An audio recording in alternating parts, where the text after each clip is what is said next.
Super Supportive by Slaka. Chapter 9. Gorgon. It was nearly 11 when Alden arrived in front of the consulate building. The street was quiet, which only made the angry sounds coming from the cat carrier in his hand more disturbing. Victor didn't do confinement, and he wanted everyone in the neighborhood to know it. In Alden's other hand, he carried a pair of overstuffed grocery bags. His pillow was tucked under his arm. I've completely lost it, he thought as he stared up at the dark building. I'm behaving like a drunk person, and I don't even have the excuse of being one. Alden had always been a planner. He saw now that this was not an optimal state of being for him, since without a plan he just did random insane things. The consulate was closed, obviously, because there was literally no reason for anyone to hang out there in the middle of the night, but there was something that looked like an intercom on the gate. I came all the way here, I might as well. He maneuvered the cat carrier toward the intercom and managed to press the button with a knuckle, while Victor hissed and yowled. There was no sound or blinking light to indicate whether or not the device was working. Hello, he said. This is Alden. There was a long pause before any response came. I see you on the monitors. It was Gorgon's voice. Great. Can I come in? The building is closed until 9 a.m. tomorrow. Don't be like that, Gorgon, I can't sleep. And you said you don't sleep much. We can hang out, like a slumber party without slumber. It'll probably be the most exciting thing that ever happened at this place. I am sure your family is worried about you, Alden. Please go home. And I am sure my only family member is on a spur-of-the-moment road trip to California with a cat food thief. There is not a single person in the world who will miss me tonight. The intercom went silent again. When it came back on, there was a dramatic sigh. That is the most depressing thing I've heard in months. Fine, come, but I just mopped the floors. Leave your shoes at the door. A moment later there was a beep, and the black metal gate rolled back on its tracks. Alden slipped inside, feeling childishly excited to be doing something a bit illicit on Artonan territory. As he passed by the flagpoles, he saw one of the lobby lights flicker on. He headed in, and Gorgon met him. The alien was standing less than a foot from the door, his golden bindings trailing through the air behind him, like the tendrils of a jellyfish, until they disappeared behind the lobby's desk. Shoes, he said, pointing at Alden's feet like they were on the verge of committing a terrible crime. Yes, sir, Alden grinned at him and bent to untie his sneakers. Just so we're clear, this slumber party will not be the most exciting thing that ever happened in the consulate. I've dealt with 2 attempted bombings and a handful of enraged superhumans over the years. Oh. Well, I did bring snacks. Gorgon's head turned to the cat carrier. No, thank you. Not the cat, Alden squawked. This is Victor. He's my pet. More like a roommate, really. Anyway, he's a party guest, not a menu item. Are the noises he's making signs of enthusiasm? Rage, said Alden. But it's fine. He'll be happy once I set him free. A second passed, and Gorgon didn't say, Don't you dare set that beast loose, so Alden unlatched the door to the carrier, and the tomcat rocketed out. He skidded across the freshly mopped terrazzo and pelted under a modern leather armchair near one of the windows. The alien watched with apparent interest. So, what were you going to do for the rest of the night? Alden asked, standing up in his socks to look around the dimly lit lobby. Anything I can help with? I was planning to watch the monitors, and read a magazine someone left in the men's restroom, and sanitize the buttons in the elevator. All excellent things, Alden frowned, but I didn't know you could go inside the elevators. I've never seen you leave the lobby. I can use all the building's public areas, but my bindings do not allow living things to pass through them, so it becomes a tripping hazard if I leave the desk when the facility is crowded. Makes sense. Let's go ride the elevator up and down and eat junk food. Why? Gorgon asked. Alden shrugged. Why not? I promise not to trip. They wandered the building together, peering into classrooms and occasionally cleaning random things. Gorgon didn't seem to have much of a method when it came to janitorial work. He just occasionally stopped and sprayed something with sanitizer or glass cleaner and wiped it off. He did pay unusual attention to the windows, though. That's as close as he can get to outside, Alden realized. Chips and salsa? He asked as they finally made it back down to the lobby. He dug in his grocery bag and passed a pack of blue corn chips and a jar with a jalapeno and sunglasses on it to Gorgon, who took both with a nod. The lobby had a pretty nice vibe at night. The LEDs were sparkling on the ceiling. A lone cricket was chirping from a pot that held a fiddle-leaf fig tree, and Victor was prowling around one of the seating areas. Gorgon beelined for the cat and chose the seat nearest it, watching the feline with what Alden guessed might be curiosity as he cracked the lid on the salsa jar. The cat didn't seem to mind the alien at all. That was a surprise. If Alden had taken a minute to think about it before he set off on this spontaneous adventure, he would have left Victor at home. It only seemed natural that an animal would be leery of a spiky creature from another dimension. But Victor just sniffed Gorgon's ankles and moved on. Alden crouched down toward the cat and Victor raised his hackles. He has not forgiven you for confining him, Gorgon said. Yeah, I know. He's not used to the carrier. Alden had only stuffed the half-feral cat into the thing once before to take him to the vet. He reached into his bag for a can of tuna. Peace offering? He asked, levering up the metal tab and peeling the top back. It's your favorite. Victor patted a step closer. See, he's pretty forgiving. Ow! Shit! Victor, you brat! The cat had lunged quick as lightning and delivered a combo attack of bites and scratches to Alden's right hand so fast that he barely felt them before the furry villain streaked away to stand under Gorgon's chair. What the heck, man? Alden said in a wounded voice, looking down at his hand. There was a burning claw mark welling with red droplets, and at least 4 puncture wounds bleeding freely. I bought you the good tuna! He held the injured hand up, looking around the lobby as if he expected to find a first aid kit lying around. A weird noise caught his attention, and he whipped around to watch the cat, in case it was planning another attack. But the odd repetitive hissing sound was coming from Gorgon. His body was shaking, thin gray arms wrapped around the chip bag. For half a second, Alden thought the alien might be going into convulsions, and then he realized. Are you laughing at me? Yes, said Gorgon between disturbed hisses of merriment. It was obvious the cat would do that, but you did not know it. Gorgon, I'm dripping blood on your floor. It's not funny. But he heard the amusement in his own voice. He'd never seen Gorgon laugh. It looked bizarre, but it was also a relief to know that the alien did have a sense of humor. Gorgon continued to hiss with joy. Fine, you guys are too violent for me. I'm going to wash my hand off in the bathroom. Drops of blood were running down his wrist now, staining the gray cuff of his sweatshirt. Victor doesn't go for half measures, I guess, Alden thought. He cupped his other hand beneath the bitten one to catch any overflow and hurried toward the bathroom. When he got there, he reached for the handle of the sink, then froze. A thought had crossed his mind, but it'd be weird, wouldn't it? Not funny weird either. Creepy weird. But maybe it would be less creepy now, when circumstances had given him the opportunity, than it would be at a later date, when it would be more premeditated. Alden turned and elbowed the bathroom door open. Gorgon's hisses were still echoing across the lobby. Hey, Gorgon, Alden called. Don't let this spoil the mood if it's really off base. And remember you promised not to be offended by stuff I offered you. Do you want some of my blood to eat?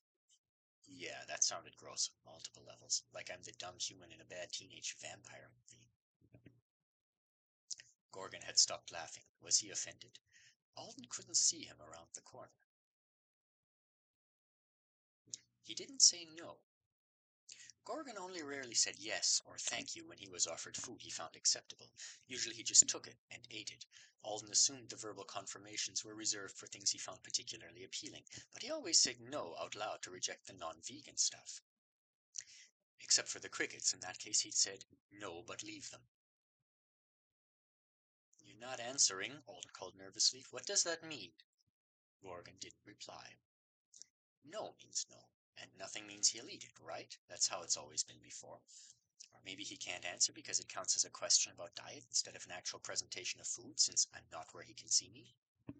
That made sense. One reason the What Can Gorgon Eat experiment was taking so long was the fact that he had to be offered the actual food item before he could accept or reject it. Okay then, one bloody hand coming your way. This is for science. Completely normal science. Gorgon was still sitting where Alden had left him. His knees were drawn up almost protectively around the tortilla chips, and his clawed toes were clenched around the edge of the chair cushion. He looked like a gargoyle. Alden tried for a casual, everyday sort of stride as he approached, but he was nervous and embarrassed, and he knew he must look it. Hey, you want some? He asked when he reached the alien. He thrust his hand unceremoniously towards Gorgon. He waited for him to say no, or more likely, get out. Instead, Gorgon just stared down at Alden's bloody hand. For a long, long time. Blood spattered against the plastic chip bag, and still neither of them moved. Alden's heart started to pound in his ears, beating a rhythm loud enough to compete with the tinnitus that had never gone away. And then Gorgon did something he'd never once done before. He tipped his head up, and he met Alden's eyes.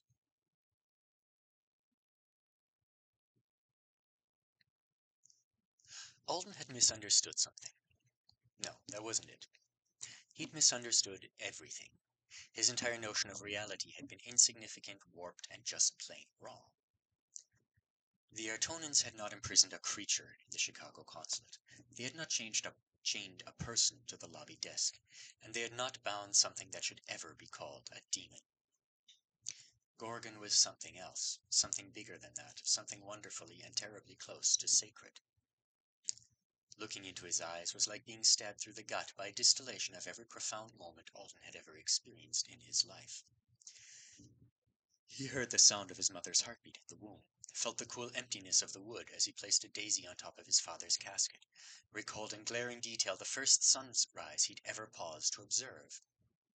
And those were only the impressions that would stick with him when it was over.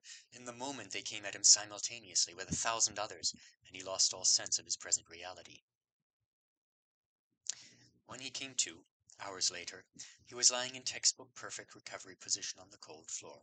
His hand was bandaged with a paper napkin and a generous amount of clear packaging tape, and his cat was calmly eating a can of tuna 3 inches from his nose. Alden groaned and sat up. Physically, he felt fine. Mentally, he felt like his brain had been unspooled. He looked around the lobby cautiously. The sun wasn't up yet, but the sky had begun to pale. Gorgon was at the desk, chin resting on his knuckles as he stared at the security monitors. Alden approached him cautiously, keeping his own eyes averted, just in case. Gorgon, he said, too overwhelmed to be ashamed of what he was about to say, are you some kind of god? No, Gorgon said simply. Of course not. What kind of god would get trapped in a lobby? Right. I was just checking, because that thing with your eyes, that was kind of intense. Do you feel all right? Gordon asked, peering at the half-empty salsa jar beside his stapler. Alden hesitated.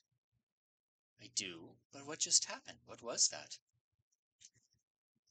It saddens me that I am prevented from explaining it to you, Alden. Gorgon lifted an arm to show off his magic manacle. Well, did you taste some of my blood, at least? Alden tried for a jocular tone and fell short. I feel like I missed something. I haven't. It wouldn't have been right under the circumstances. Alden looked down at his bandaged hand nervously. Should I offer it to you again? You don't know what you are doing, child. Given the situation, Alden couldn't even object to being called a child. Yeah, I get that I don't. I really get that I don't. But you're still offering? Well, I trust that you're not going to go all Dracula on me. We're friends, aren't we? Gorgon muttered something under his breath. Then out loud he said, I'm not sure two people can be friends when one of them is incapable of presenting themselves as they truly are. The other is incapable of grasping it. Alden raised an eyebrow. I feel like there is an insult buried in there. Only a factual statement. We are not friends. But I am fond of you, and wish you well. If I accept your offering, there will be side effects. Bad ones or good ones? Gorgon made a sharp clicking sound at the back of his throat. Frustration, maybe? It seemed like he couldn't say much else. Alden thought about it, and what it boiled down to was that he trusted Gorgon, more than ever after whatever that was. There had always been a wriggling worm of doubt in Alden's mind about the alien. He was chained up, for what the internet said was attempted murder after all. Even if Alden liked him and enjoyed his company, a tiny piece of his better judgment had advised caution. That piece was gone. It had been completely obliterated by the experience of meeting Gorgon's gaze, and though that fact alone should have raised fresh alarm bells, it didn't. Whatever Gorgon was, his presence felt fundamentally benevolent. which was really, really unexpected, because now that Alden thought about it, he couldn't recall a single other person he'd ever encountered in his life who'd given off that particular vibe. I trust you, Alden said. You can have some of my blood. If that's something you want to do, I mean. He flopped his taped-up hand back onto the desk. No need, Gorgon said lightly. He gestured toward the jar of salsa. I put a few drops in there before I wrapped your hand, just in case you were quite sure about the offering. You made blood, gazpacho, Alden said. That's not at all unsettling. And yeah, I'm sure. Gorgon looked up at him, and Alden took an involuntary step back, bracing for impact. But nothing happened this time. He found himself staring at his own reflection in the alien's liquid black eyes. I see. You are sure. How dear of you. Then, without further explanation, he opened the jar of salsa and took a sip. Alden held his breath and clenched his fists. He expected angelic choirs, or an explosion of light, or a full Artonan military bombardment, or something. Nothing happened at all. What? No point in asking serious questions. He won't be able to tell you. What's it taste like? Like salsa, said Gorgon. I didn't slit your jugular and pour it in. It's just a couple of drops. Alden kept waiting. He wasn't sure for what. Maybe part of him still expected Gorgon to explain what was going on, even though the alien had just said he couldn't. Finally, he snapped out of it. So what do we do now? You should go home and sleep for a couple of hours. Then you should come back for your classes later today. That's it? Gorgon paused. He licked his lips slightly and tipped his head from side to side a few times. You should come again this evening. We can talk about your plans. What plans? Gorgon looked down into the salsa. You told me once you had specific dreams for your future in the event that you were chosen by the system. I would like to hear them. Oh, okay. Alden scratched the back of his head. You know, if you enjoyed the slumber party and want to do it again, you don't have to make an excuse. I wish I could roll my eyes as humans do it, said Gorgon. It's a beautifully emotive gesture. Alden snorted. Their conversation ended there, and he packed up his things to leave.